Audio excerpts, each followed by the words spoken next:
So I've called this talk Doing and the Doer. And it came about because I had a recent shiatsu treatment, and my therapist lifted up my arm and asked me to let my arm go heavy. She said, "You don't need to do anything." And I saw in that instant how I was actually holding on. I was both trying to let my arm be heavy, but also trying to hold my arm up for her. And for a few moments, I couldn't actually see my way out of this predicament that I couldn't stop doing. And I saw right in front of me one of our very common human predicaments, this paradox of doing. So I'd like to explore this a bit tonight. So I became curious about what was going on here, and why couldn't I simply be all floppy and give myself over to this lovely treatment that I was having. And I was actually in the hands of a very familiar and competent shiatsu therapist, so there was no problem here, right? So I realized that this is such a mysterious process. How do we relax when someone says just relax? Or why don't you just let it all go? Or why don't you just let it go? And sometimes we can, sometimes it does just happen like that. But basically we can't let go because we're still holding on. And we can't stop holding on until we're ready to let go. And I remember once, years ago, Patrick Carney, the insight teacher, gave a Dharma talk about letting go. And he said something like, and this is a very rough paraphrase, we can't decide to let go and let go. Letting go is something that happens on its own when we decide we don't need to hold on any longer. So this is the challenge. And of course, we hold on in so many different ways. We all have our own particular ways of holding on, and some are obvious and others are really subtle. So we hold on through beliefs and perceptions, through addictions, through many various ways of maintaining our self-control. And holding on manifests as doing, or I would actually say it is some form of doing.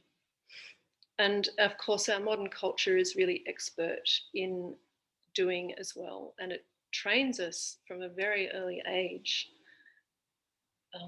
that this is the way to deal with anything, and especially with discomfort and even with silence or stillness. I just find it interesting watching people in queues or waiting for something these days, and there's 2 nanoseconds pass before they whip the phone out. And I mean, I've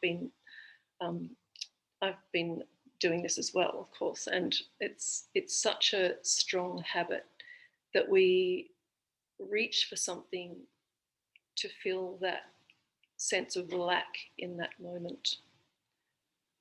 Stay busy and keep doing is the message we get. And so I'm not talking here about active engagement and the work that we do in the world, or keeping a household going, or bringing up a family. I'm not talking about that here, but rather the habitual doing that we do that doesn't know when to stop and rest. And this doing is built on fixation, actually, on tension and some level of dissatisfaction to some degree in the heart and mind. And this doing affects our actions in the world. It affects our relationships with ourselves, with others. And I would say that it actually also keeps us from a deeper and fuller engagement with life as it presents itself to us, actually. And I think, we do this because we have some idea about ourselves in each particular moment that we're trying to impose on life. So back to my shiatsu experience to illustrate this. So I thought I knew in that instant what the therapist was asking me to do when she asked me to let my arm be heavy. But I was already someone wanting an outcome, wanting a certain result from that letting go. I was jumping ahead into the future already. I was someone who thought they could do the letting go in order to find a greater healing or more healing more quickly. So you can see in that example how we get in our way, in our own way all the time. And the Buddha explained this this dilemma of ours so succinctly through the second noble truth, that our thirst and craving for this and for that and for pushing away that and wanting this, that leads to the maintenance of me, this egoic I, me and mine. We want me, I, me and mine to be confirmed all the time, over and over. And it's a very familiar and stable world that we create for ourselves by continually doing in order to maintain this me. So we pick and choose experience, and we distinguish between me and the rest of you out there, the world out there. So my will in that, and my wanting in that shiatsu treatment to help out, or in fact, actually it was to be somebody who helps out. So there's there's a strong identity around that. During that session, actually got in the way of my body just letting go naturally. So the self had an agenda in that moment to stay in control of that situation. And in effect, it actually dammed up the flow of life right then.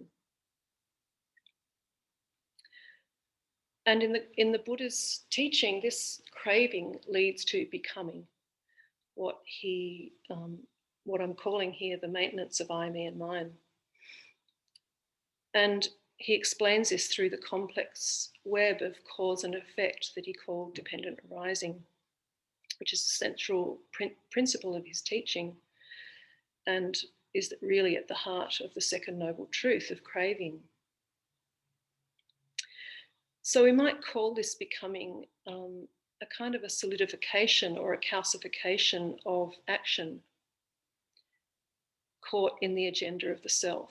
So the action isn't the problem, but it's when it gets caught in the agenda of ourselves, our own I, me, and mine vying for a continuation of control, and actually for its own survival. And because we keep visiting this place over and over again, we feel really comfortable here, and we think this is how the world is, right? And this is how the world is supposed to be, even when it's really painful. I think we probably all have situations we know in our lives that we keep going back to, even though it causes us pain and some level of dissatisfaction, and we keep going back over and over because it feels more familiar actually than staying in a place of not knowing and staying in that discomfort. That discomfort is really terrifying to us a lot of the time. So there's a beautiful quote from the Buddha. He said, "Days and night fly past, fly past. What am I doing right now?" And I think this is a really amazing and direct challenge to us to look at our lives carefully and really closely in relation to our actions. And he's also saying there's no time to waste with this.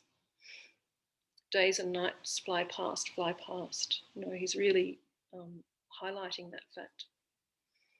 So each unchecked action we take, he's saying, can and does affect our lives, but it also affects the lives of others around us. And we only have to look at, what is happening to the planet to realize that it also affects every other being on this planet and the health of the planet on which we live and depend. So essentially, it's this reflection on action, what we are doing in each moment and what happens next. That's the foundation of our mindfulness practice, and that can open up so much richness in how we go about and respond to our lives. So when we devote time to sit regularly and we start sifting down through the surface thoughts and emotions and sensations, so just as we were doing this evening, just sitting and just coming back again over and over to the body, to the breathing, regardless of the thoughts that keep coming up, which, they keep coming up, of course they will, that's just what the mind does. But when we keep sitting with ourselves in this way and we slowly settle the attention down through those surface layers, the underlying fabrications of the mind become clearer and more obvious. And that's what I'm referring to when I'm talking about this habitual and incessant doing that we all engage in.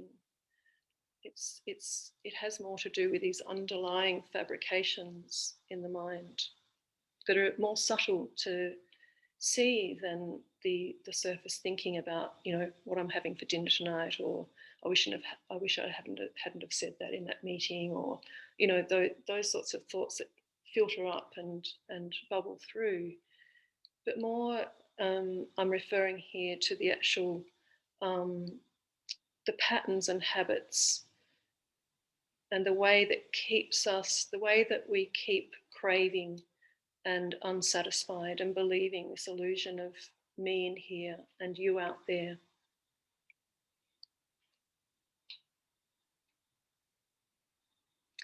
And it's not that we suddenly hear all this and decide, blimey, I'd better sit still in a chair and not do anything at all. Because it's important to recognize too, and this is the paradox of doing, that of course we do keep doing, we have to do, that's what we do, we're creatures of doing. And even when we're sitting in meditation posture, it's a doing. When we're focusing on the breathing, it's a doing. And even in very deep states of samadhi, of concentration, a very deep meditation state, there's a sense still of the self there sitting in that space, bringing attention and intention to that practice. And even though it's a very, very subtle degree, there's still a level of doing there. But the Buddha said actually that of all the fabricated phenomena there are in the world, the highest is the Noble Eightfold Path. So even when we're,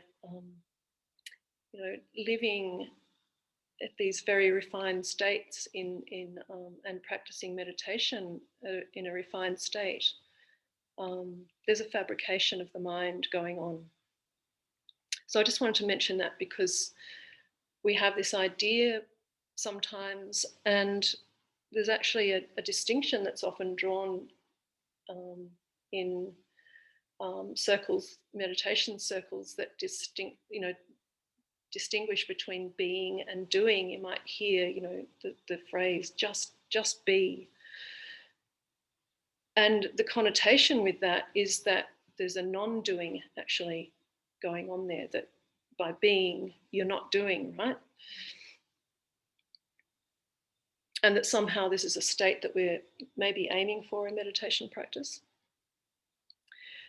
And I think this is tied in with the idea or the theory maybe or a belief that there's some objective reality out there that I'm not getting. And if I only concentrate hard enough and sit on my cushion long enough, I'll get there, I'll get it. And then, I'll know what this place is, that we're aiming for.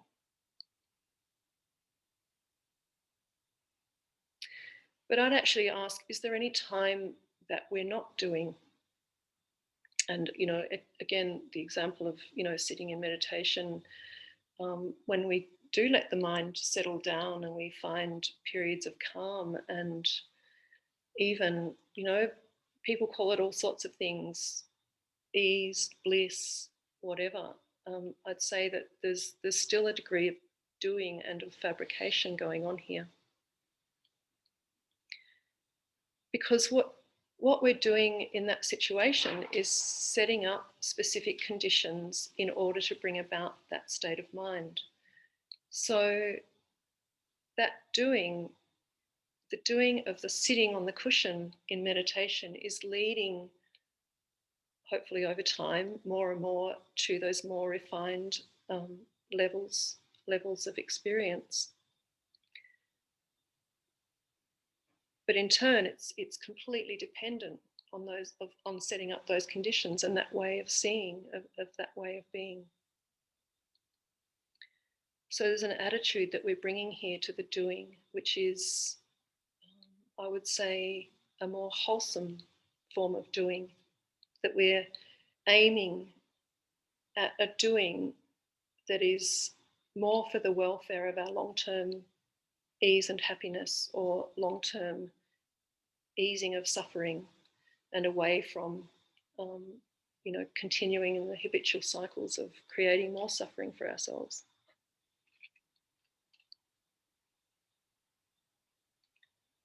So we might look at just being as,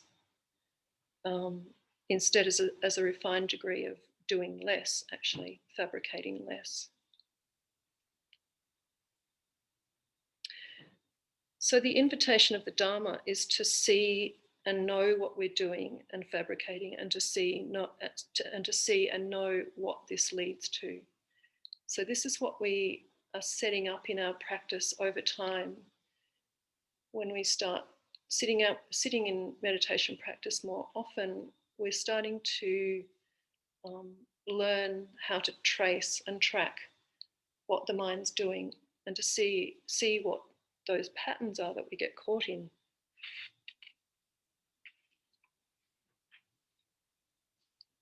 Hello, Zoom people, I'm sorry. I'm looking out into the room here at Ceres and I keep forgetting to hone in on the screen. I'm very aware you're there.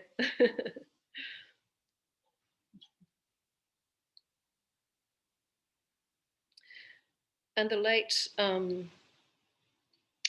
Rob Berbier, who was a wonderful insight meditation teacher, he used the words, we construct through our way of looking what we experience. He says any experience depends on the way that we look at it. So I just think this is so exciting for our practice, because it gives us such flexibility and there's so much creativity that we can bring to our practice when we can see that we can bring any kind of way of looking to what we're doing on the cushion. So it's quite playful, actually, and can really open up our practice when we're getting stuck and caught in doing the same thing over and over.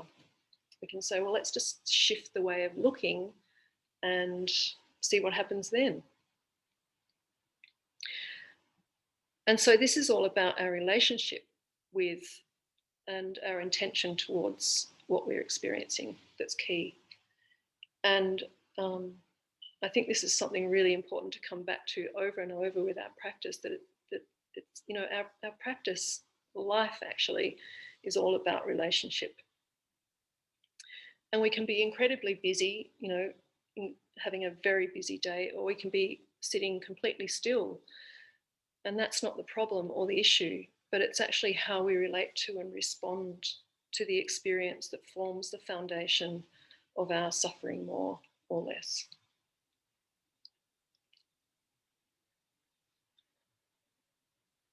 So over time, and as I was saying, this is an invitation to look, and to keep looking, and to keep looking, and to keep looking, and we keep looking more and more deeply. And in this learning, we see what our perceptions are, what our thoughts are, what our actions are, and how they come about. And then actually what they're leading to that brings insight and hopefully a wiser response to life. So when the Buddha says days and nights fly past, he's actually saying, I think, take care now with this moment's gift, this moment right here. You won't have this chance again.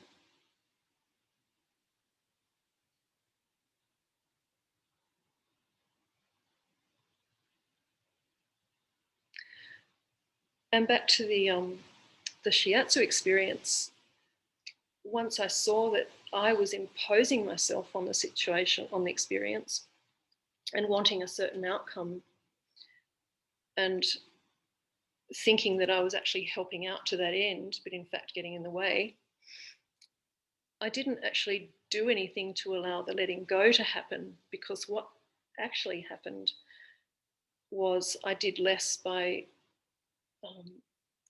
listening to a comment, hearing a comment that the therapist made. I laughed and then my arm let go. So it was actually dropping that strong sense of self-control in the moment that allowed the letting go to happen. So, and I mean, that's a complete mystery to me, because I didn't do anything, and yet I did something else. I laughed and then the letting go happened. We'll never work that out, I don't think we'll ever work that mystery out. And yet the challenge is still there, right? To let go and not take ourselves so seriously.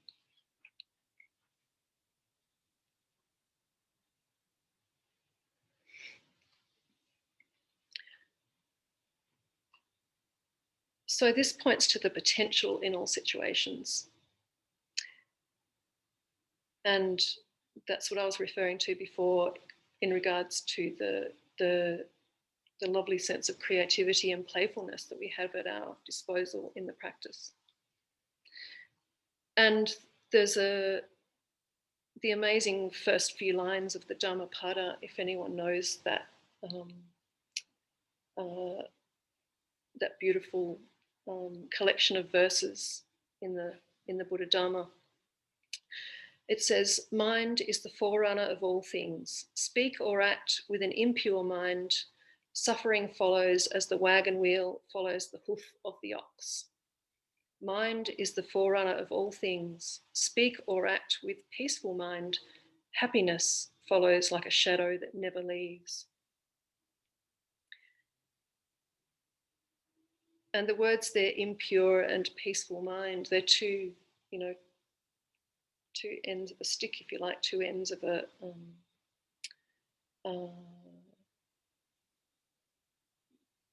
I mean, impure is a strange word for us to hear, I think, but it means I would say that it's any time that we're kind of getting in the way of life and getting caught up in our getting caught up in our habitual ways of doing things. Whereas a peaceful mind is one that flows with life more readily.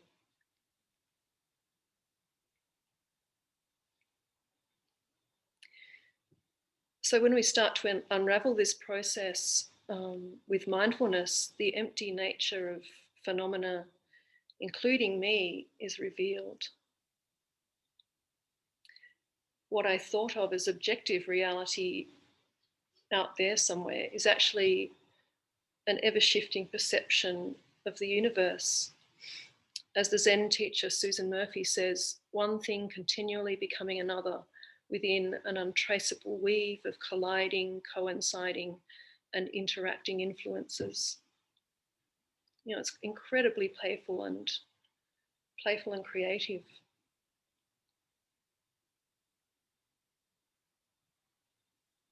So this just being that is referred to, in reality, our lens of perception has just changed to one of less fabrication of self. And in that sense, we're living in the gift of each moment within what is offered freely by life, not sitting outside of it in some way. When we completely give ourselves to life and fall into the flow of the contingent, dynamic river of life without trying to run or change or escape from any of it, without pushing any of our own agendas on it, there's no problem, and we can let go into it.